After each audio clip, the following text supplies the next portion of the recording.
Welcome to the Expert Network Team podcast, where our goal is to inform and educate our listeners on matters related to finance, legal, insurance, accounting, and other interests that are of personal and business nature. We hope you will find our content useful as well as entertaining. The Expert Network Team consists of Karl Frank of A&I Financial, Mike Miller of Miller and Associates CPAs, Jeff Cromendike of Security First Insurance Agency, and I'm Nathan Merrill. I'm an attorney at Goodspeed & Merrill. Together, our independent team combines our expertise to provide you insights and solutions, some straightforward, some profound, for real-life opportunities we see on a daily basis. We hope you enjoy the information contained in today's podcast and find it useful. If you'd like to learn more or desire to meet with any of the Expert Network team members in person, you can contact us at info@expertnetworkteam.com. That's info@expertnetworkteam.com. And we encourage you to take advantage of a free consultation with any of our team members. Just mention this podcast when you schedule your appointment. Now on to today's podcast. Okay, welcome to today's podcast. We're going to actually pick up today where we left off last time with myself and Karl Frank of A&I Financial. This is Nathan Merrill. I'm an attorney with Goodspeed & Merrill. And Karl and I are talking about the planning opportunities or planning challenges for folks, what I call the newly minted wealthy, those who have somehow through this COVID crisis found ways to capitalize on markets or the market has helped them capitalize on growth in various industries, and they now find themselves newly wealthy, most commonly because they are holding positions of stock in companies that have performed well, or they have found themselves the beneficiaries of phantom stock or restricted stock units, various compensatory equity type grants that are, to say the least, difficult to plan around. So I think today we wanted to kick off with just discussing, I think at the outset, Karl, how these unique grants are taxed and kind of what the options are. Just right out of the gates, you and I were just chatting briefly before we went on the air, and kind of what are some of the options for someone who's got a highly appreciated restricted stock unit? I love it. And last time we talked about how we measure them on three different spheres, if you will. So complexity, cost, and safety. And every strategy we use for a client depends on their unique ability to handle complexity, safety, and cost, and whatever their goals are. So, last time we talked about the charitable lead and we talked about charitable remainder. Now those are just tax elimination strategies. Great tax elimination strategies that can help people with charitable intent to gift. And especially if they're gifting appreciated stock, it's just a fantastic way to achieve these goals. And they're not at the easiest end of complexity. And on the safety end, they're definitely very safe in lots of different ways. But at the very beginning, people have more risk perhaps than they realize when they have a concentrated stock position, because the same thing that can make you wealthy can wipe you out. Yeah. So when you're given a restricted stock unit, you're taxed immediately upon the date of vesting, and the company withholds some of those shares and pays the taxes for you on your W-2. So it's really nice if you had 1,000 shares, maybe after the day of taxing, you've only got 750 shares left, but you don't have to worry about paying the tax man at the end of the year. Now, they might have the wrong tax withholding and maybe you have to pay a little bit, but the RSU, the restricted stock unit or the performance stock unit, is really nice because it's done for you. So it's expensive, but the taxes at least are paid for you, and it's less painful. From that day forward, you've got shares of the company. It's either a short-term or a long-term gain or loss, depending on what the stock does after you own it. And so at that point, you've got another decision to make. Do I go ahead and sell my shares?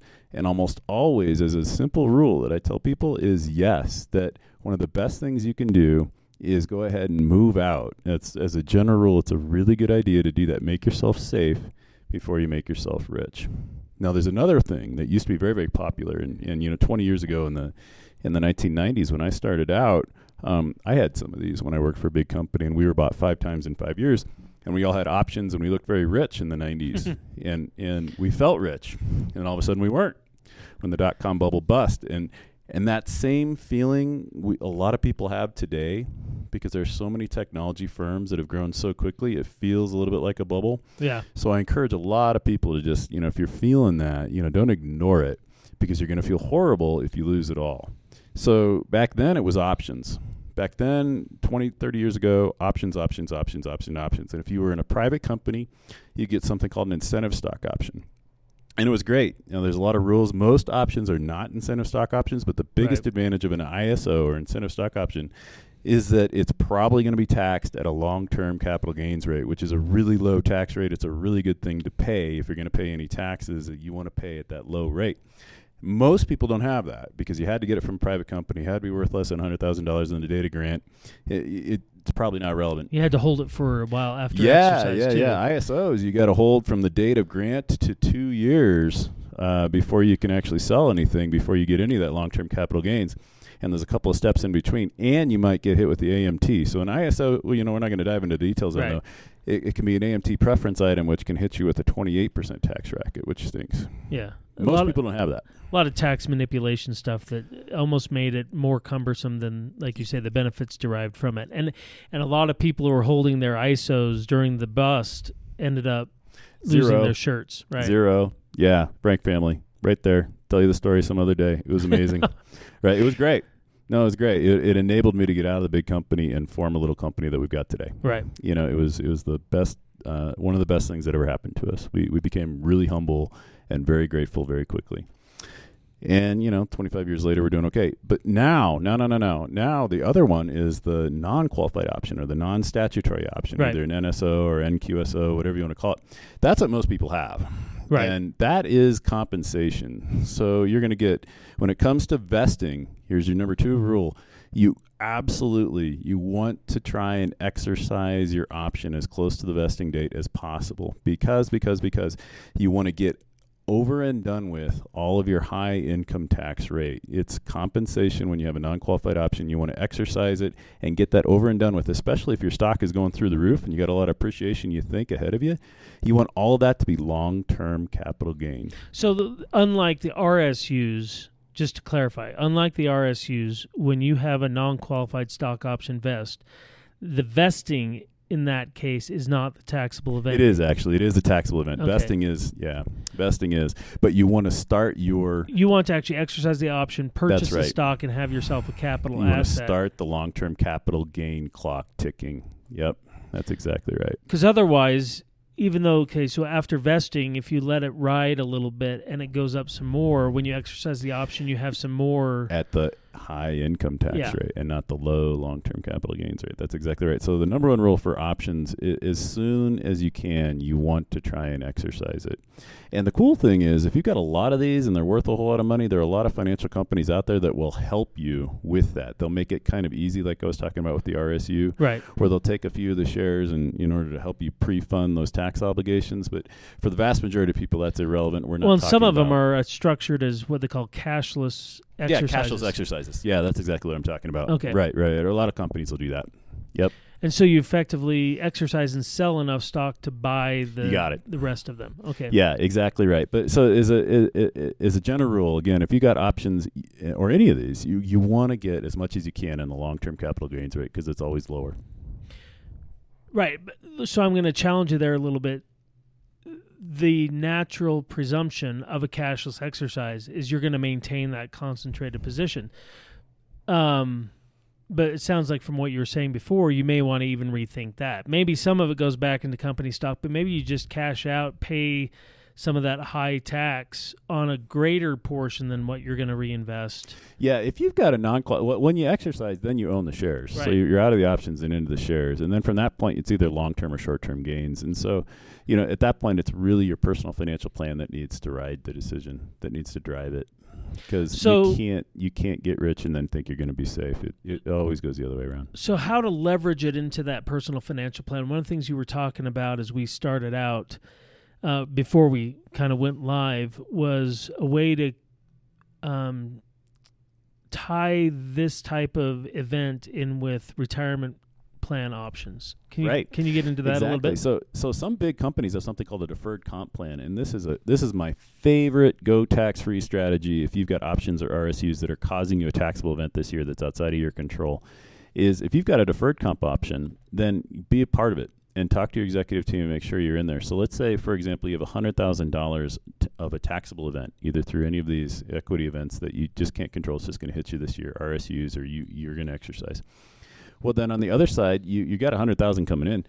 Take $100,000 of your otherwise income and defer it into your non-qualified deferred comp plan, and you've wiped out your tax obligation this year. You've effectively deferred all of that tax that you otherwise would have paid until down the road. And so if you can't go tax-free immediately, you can at least go tax-deferred and pay it later. And the hope is maybe in retirement you're in a lower income tax bracket, so you've got a lower percentage that you'll pay, but at least you're paying it later rather than today in your highest earning years. So just to clarify there, so non-qualified is different than what most people are familiar with. It's 401ks are qualified plans. Yeah, exactly right. Talk a little bit about what does that... A non-qualified plan, they're usually set up by fairly large companies. Some of the smaller companies do, and the owners of the firm, the biggest owners, don't get a chance to participate in the non-qualified plan. But they're set up for executives, and they're a discretionary plan, and they're set up for people that are key to the company. And so ask your executive team if you're not sure if they have a non-qual plan set up, and participate in it if you can. Okay. And yeah, so here we're talking about where they've perhaps lacked the foresight to set their key employee compensation up tax efficiently, and now you're looking at a way to kind of balance that out. Yeah, that's exactly right. And that type of a tool gives flexibility and choice, and it's one of the best things you can do for your highly compensated people. And in a year like this, where some of these technology companies have gone through the roof, all these people are stuck with these plans, and they're all looking for ways to unwind it. And sometimes we see the stars before we can, or see the forest before we can see the actual trees in front of us. We sometimes get really lost. But before we can jump out and go buy the vacation home and plan our next retirement and buy the fast sports car, we got to do our financial planning first. Make sure we're safe. And an employer, I mean, there's risk and opportunity here for both the employer and the employee. On the employee side, again, we're gaining a little bit of tax efficiency by deferring some income to a later date where presumably we might be at a lower tax rate. Depends on how you view, that's exactly right. view possibilities here. Right. An employer is not going to necessarily look cross-eyed at this because they don't have to now pay you that money you're deferring. It doesn't go into a funded account. These are non-funded arrangements. That's exactly so you right. are putting at risk that income should your company not survive. So there's the risk to the employee. If there's any question as to whether you think this enterprise is viable into the future, you probably don't do this. But if it's a well-established and well-run accounting side, because this is going to be carried on the books of the company as a liability. It's a liability. Yeah, and that's exactly right. It's a non-funded liability, and they can do things like set up what's called a rabbi trust to help make sure that it is, that some money's in there, but that money won't it's avoid claims of creditors. That's exactly right, and it's separate from the company, but that is a downside, and you want to make sure you understand all that. So what about what kinds of things can folks do with their qualified plans? Right. Well, a lot of people are getting shares inside their qualified plans. So if you have an employee stock purchase plan or an ESOP plan, employee stock ownership plan, where you own your own company shares inside the 401k, that's you're doubling up on your concentration risk, right? That's not, generally speaking, in alignment with your own personal financial plan. Now, it could be just the best financial decision you've made over the past few months or whatever it's been since your stock's gone through the roof, but it's time to get more diversified likely. One of the things that you can do if you have one of those types of plans and you sever from employment is take that own stock company. It's the only one you can do it, and do something called NUA. It's called net unrealized appreciation. It's a really cool strategy. It can only work for your own company, and it's only if that stock is inside the retirement plan. But you can pull it out and then pay long-term capital gain on it, and you don't have to pay the income tax rate. So you've got a tax deferral. You bought the stock inside your 401k. You never paid income tax on it, right? It was pre-tax income.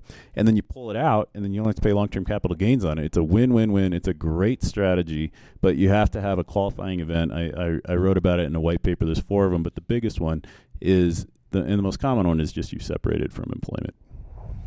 So I'll use an example anecdotally. So someone I know used to work at Morgan Stanley, Dean Witter. Is it Morgan Stanley still exists, right? Oh my gosh, they definitely do exist. Okay. I just know some of those financial firms, Merrill Lynch, have kind of gone away. But not gone away. So Morgan Stanley, and they had an ESOP, not to be confused with an ESOP that's like a privately owned ESOP, but right. it was a stock purchase plan, yeah, more or less. It's a stock purchase plan. And so they were purchasing stock into that account as part of their deferral. I don't know if they got it. Do they offer discounts? You can get a discount. Yeah, usually it's in the 15% range. Yeah. So that was probably the incentive it's a great to why incentive. you do that. Sure. And Morgan Stanley was a great company at the time. I don't know what's happened with it since, but then there was a severance from employment, which allowed kind of a rollover event, all that stuff. So you're saying that under this new program, that person could have taken an actual distribution. Yep, separate from employment. There's 4 different qualifying events. One is dying. You don't want to do that. But retiring. Sometimes. But separation from employment, you probably do want to do eventually, right? We all want to retire someday. And so at that point, yes, after that, you can have I'll fire NUA. myself. Yeah, you can have NUA, and it works best. It works best. NUA works best. NUA works best when you've had a highly appreciated stock. Now, why? So here's, as a tax attorney, since I'm not familiar with this, but this isn't the type of planning I do as a tax attorney, why would the IRS or the Treasury or why? I'll make up a reason, but it might have something to do. It might actually be accurate. The reason that I've heard that, again, I'm making up is that they want to protect the employees because the employees have too much money tied up in this company. It's a lot of risk for these poor employees, and it's all tied up in this company, and they can't get out. And so this is a way that they can get out and be safe. Well, and I suppose if what's happening is they're taking it out and they're realizing they're realizing the capital gain even if they sell the stock. That's exactly or not. right. So okay, so I know why. Here's why. It's a way to accelerate tax. Immediate tax income.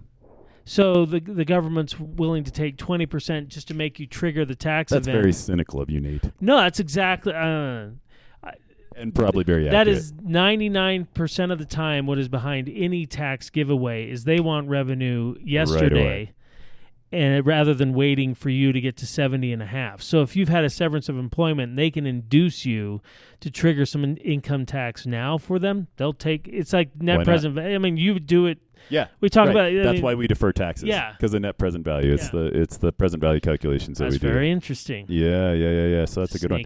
So if you concentration risk is the biggest risk. So on that 3-prong grid that I keep talking about, the biggest risk we face is too much of our net worth being tied up in a single company. So you want to make that risk smaller, and the sooner we can eliminate that risk, the better. So another.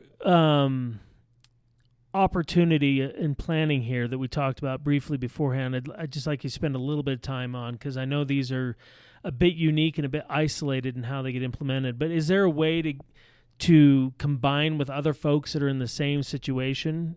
Yeah, absolutely. So one of the things that we do, so if you're going to hold on to your concentrated equity in the you're tax like obligations. Dead set on, I'm not getting off this it's horse. It's just really hard. We're riding it in even if we come in last. Is kind of the attitude you're talking sometimes, about here. And sometimes it can be, there can be emotional reasons. Yeah, there can be sentimental reasons for that. Sometimes a lot of times it is just financial because the tax obligations are so big that, you bought the stock at, say, $5 a share and it's worth $100 or more per share. And you're looking at tax obligations on effectively 95% or more of the money. That gets huge, especially if we're talking income tax or AMT tax rates. This is a huge amount of money to pay, and it's just. And if you're under $22 million and you die with it, you get a step up in basis. So there's a tax strategy right there. You can hold on, hold on, hold on until you die. Eliminate the income tax. But exactly, you're saying there's a way to potentially de-risk some of that kind of position. Yeah, in in The Godfather, Luca was swimming with the fishes. I mean, right? I mean, you can just send him that way, and the family's rich. Right. We don't want to necessarily be swimming with the fishes. So a better way to do that is just diversify around it. So if you've got a tech company, for example, you just buy a whole bunch of equities that don't move the same as the tech company. And famously this year, energy companies are stinking it up, and for all sorts of reasons. So are financial companies. So maybe you buy opportunity. Yeah. Well, Probably, maybe, but in any event, right? No, we're not making any no investment recommendations right. on that, right? Could be, but in any event, say you had held it for the past year, and your tech company went up 100%, let's say, or 50%, and your other companies that I just mentioned went down 50%, and they were equally positioned. Well, there you go. You can sell out of your concentrated position, and you can. And you eliminate your tax ops. You eliminate your tax gains with your tax losses. So that's a great way to do it. But a more complicated way, or in some ways a more simple way, is to pool it with strangers. And so, I can't give you a whole lot of details about it, but you can Google it and you can ask us about it. It's called an exchange fund. And that's a tool where a very accredited person can just take a big chunk of their stock, set it over here in a pool, and immediately eliminate the gains. And it's a great way. You have to hold on for a certain number of years. It's 7. And when you're done with it, you own 20 different stocks, and then you have either capital gains or losses on those. And it's a really nice way to think about it, that you've got a concentrated equity. You can own a bunch of other money investments that move differently. And with those losses, you can offset your gains, and you can move out over time. And one of the reasons why you say this is not something we can necessarily talk a lot about, we're talking about substantial wealth in these strategies, right? Yeah. So the rules are really changing, actually. So there's something called an accredited investor that, I never be able even possibly to mention the phrase exchange fund a couple of years ago. And those rules have been laxed, have been loosened, have been lightened up, and we haven't got total guidance on that, so I can at least mention that and know that right. I'm not going to lose my licenses, but I can't offer any more details about it until we get much stronger guidance about how that works. But in a sense, what it means is prior to this, only multimillionaires could hear about some of these strategies. Right. Now, over the past year or two, those rules have been lightened, and now the regular folks can hear about them. But those funds are still generally only absolutely they are available. No, they are. They're still only available. Yeah. We're talking many millions because of the complexity and accounting and just everything that's involved with it. Yeah, I often just shy away from the reasoning with anything about that because I'm just making it up. I like your cynical point of view earlier about the tax thing. I still like my naive idea that the government's trying to protect us, and it's wrong. Yeah. It's wrong. And it's the same with these rules about the SEC trying to protect us from strategies that the wealthy get that the rest of us don't. It's just wrong. They're really not protecting the rest of us. Right. Well, and some of it is just it's market and opportunity. It's who's going to be willing to put together as a sponsor one of these funds and take the risk as a sponsor as well. So I'm just looking at from someone who puts together funds and investment vehicles is do you want to deal with no, that's right. It's that's the right. 80-20 rule, right? There's huge cost. You want the bulk of your revenue coming from the lowest amount of people. Yeah, that's exactly right. There's huge cost associated. That's how the government operates. Huge risk. Yeah. Well, these are a couple of great ideas we covered today. Thank you so much. This was awesome. No, and I'm glad we were able to get into it a little bit more on kind of some of the, some of the real world things that are going on. Yeah. And again, some of these strategies are really complex. Some of them are really costly. Some of them, have higher risk and rather than others. And so we offer a white paper about that. The podcasts are great. There are videos on our website, assetsandincome.com. You can listen to some of these ideas and more. And, share this podcast with your friends and family because just being aware of it is half the battle. Yeah, it really is. It really is. So you're not shooting blind. Know that you're in good company. There are a lot of people out there who have struggled with these same sets of decisions that you have. Well, we really do appreciate your experience and your expertise in this area. Must say that it certainly will come in handy for some folks, and I look forward to hearing feedback on this episode. So thanks, with that, Nate. We'll close it out for today, and look forward to the next podcast and next conversations. Have a beautiful day. Thank you for joining us today. Hope you enjoyed the information we shared. If you enjoyed this podcast, please feel free to share it with someone else, and join us next time. If you want to meet with a member of the team, please contact us at info@expertnetworkteam.com. That's info@expertnetworkteam.com. If you have special topics you'd like to hear about, please reach out to us and let us know at the same email address. Again, that's info@expertnetworkteam.com. Thank you for joining us and have a great day. Thank you for listening to this podcast. We want to remind you that listening to this podcast does not establish a client-professional relationship with any of the firms represented, nor does it constitute legal, investment, or accounting advice, and the views are those of the professionals only. Investment advisory services may be provided through A&I Financial Services, and securities may be provided through Genios Wealth Management.